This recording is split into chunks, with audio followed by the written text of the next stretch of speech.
श्रीमद्भागवत तृतीय स्कंद द्वाविंशोऽध्याय मैत्रेयोवाच एमंत मनु गुणग्राम आनंदे बंदिले कदम ताहार बदन नाई राजा लज्ज चिते कही मुनिरुवाच ब्रह्मार मनरु संभूत तुम्बे स्वभावे प्रजानाथ एणु पवित्र तुम देह सुविद्या तप छंदमय जोग साधने अंकगत तुम्भ साधने वाक्यगत ए सर्व धर्म रक्षा थे ऐसे पितामह ए जगते सहस्र भुज तेज घेनी सृष्टि पालने पद्मजुनी एबेनी तेज ब्रह्मार हे धर्म पालने तेज बहे एणु तुम्भर दर्शने संशय नरह मने एणु अनेक भाग्य मोर देखिली तुम्भर शरीर तुम्भर अनुशिक्षा पाई पवित्र कली निज देही तुम्भर वाक्य कन पथ मिथ्या अटई ए जगत ए मोर दुहिता स्नेहवती अछई अनुरूपपति इच्छई अन्य अनुरूपपति बेगे मोहर दुख मने कहिबी शुण सावधाने मोहर ज्येष्ठ बेनी सुते उत्तान पाद प्रिय व्रते तांक भगिनी ए सुमुखी ए देवहूति चंद्रमुखी एहार गुणशील समे पति इच्छई निज धर्मे तुम्भर रूप गुण जेते नारद एहार ग्रते कहिले मोहर साक्षाते एणु कल्पिला एहा चिते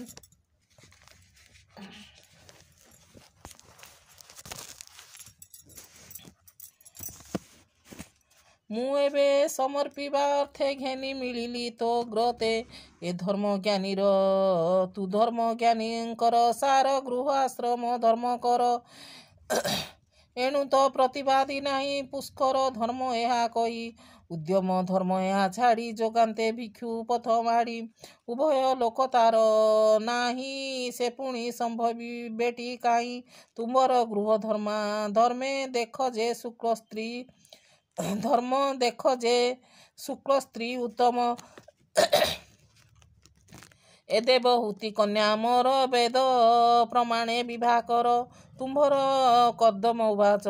तुम्भर आज्ञा सिरे धरी ए देवहूति विवाह करी तार दार परिग्रह तुम्भर तुम्हे मोहर स्नेह एमंत दिज्य वाक्य शुणी संतोष चित्ते राजा राणी मुनि को दर्शन करी वेद विधाने विवाह सारी विवाह देई जे उचक अनेक देला यौतुक अमूल्य बसन कांचन गृहे पुष्पर गृहमान सकल देईबेनी जन गले जे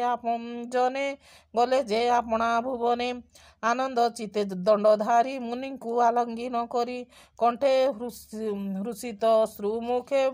बहुत स्नेहभर सुखे मुनि को कन्यादान देई आनंदे कृत्य होई रथ आरोहिबेनी जने गले जे आपणा भुवने जेबेनी ऋषि कल्प तटे अशेष मुनिक निकटे पूर्ण कुटीर से भियाई से नदी तीरे सुखे रही विष्णु भजिले यज्ञ दाही विष्णुर पादे चित्त देई बुद्धि संपादी निज स्थाने मनु रहिले से भुवने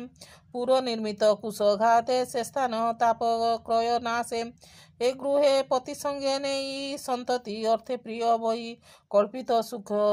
जे वैराग्य प्रजार अर्थे रति रंग स्वसुर नादे गीत ध्वनि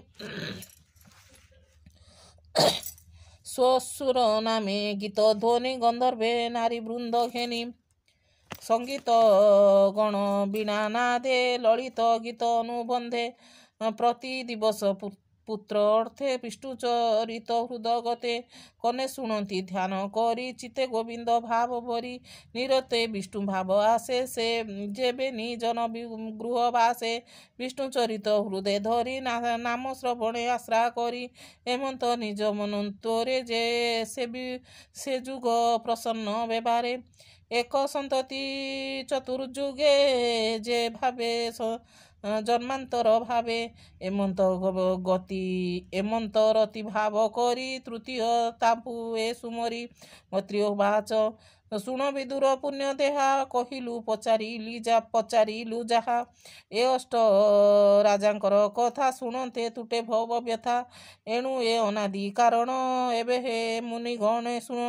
ତୃତୀୟ ସ୍କନ୍ଧେ ଭାଗବତ କହିଲା ବିପ୍ର ଜଗନ୍ନାଥ ଇତି ଶ୍ରୀମଦ୍ ଭାଗବତେ ମହାପୁରାଣ ପରମହଂସ ସଂହିତାଏ 82 ତୃତୀୟ ସ୍କନ୍ଧେ କର୍ଦ୍ଦମ ଋଷି ଚରିତେ ନାମ 22 ଅଧ୍ୟାୟ। ଶ୍ରୀମଦ୍ ଭାଗବତ ତୃତୀୟ ସ୍କନ୍ଧ 22 ଅଧ୍ୟାୟ। ମୈତ୍ରେୟ ଉବାଚ ଏମନ୍ତ ମନୁ ଗୁଣ ଗ୍ରାମ ଆନନ୍ଦେ ବନ୍ଦିଲେ କଦମ ତାହାର ବଦନ ନାଇ ରାଜା ଲଜ୍ଜ ଚିତେ କହି ମୁନିରୁବାଚ ବ୍ରହ୍ମାର ମନରୁ ସମ୍ଭୂତ ତୁମ୍ଭେ ସ୍ୱଭାବେ ପ୍ରଜାନାଥ ଏଣୁ